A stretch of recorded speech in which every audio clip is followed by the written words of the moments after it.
Ahoj! V dnešním videu vám chci ukázat dva stromy, které se nachází kousek od cesty směrem na Svatý Kopeček na kraji Olomouce. Jde o dvě neskutečný letitý lípy, které tady rostou už opravdu strašně dlouho. Pojďme se na ně podívat.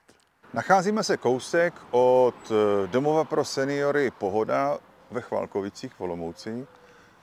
A hned tady vedle jsou dvě senescentní lípy, opravdu jako staré stromy. Já trošku podstoupím dozadu, abyste to viděli pořádně. Kdysi dávno na ně instalovali vazby a ty vazby nebyly kontrolovány, takže bohužel těm stromům velmi ublížili. Tady se podíváte, tak vlastně můžete, tam to přiblížím trošku, tak můžete vidět zbytek obruče, která uškrtila asi patrně centrální terminál celé lípy. Takže ta větev odumřela. Tady zase, tahle je prostě uškrcená, nedala to. Jo, vazba přerušila transpirační proud a větev uschla. Další štěná větev se drží. Ta má místo, kde byla vázaná, vlastně tady, takhle zarostlý. Ale tady se stalo něco, co dalo možnost tomu stromu, aby to překonal a spojil se zase přes tu obruč a roste dál.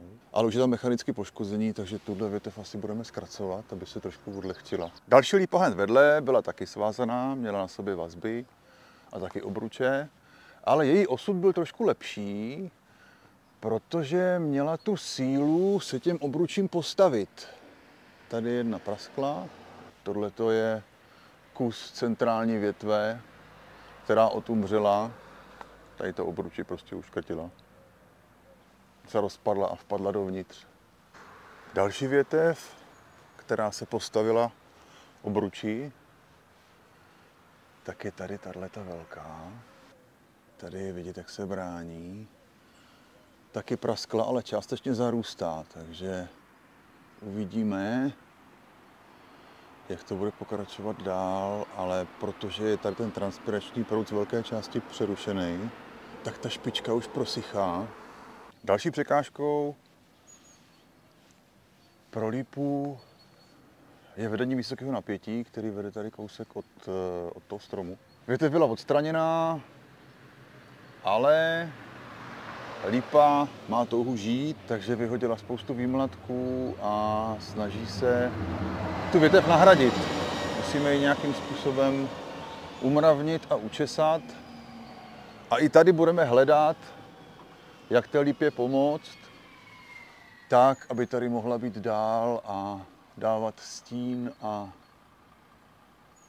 třeba jednou povídat o tom, co se pod ní krásného odehrávalo.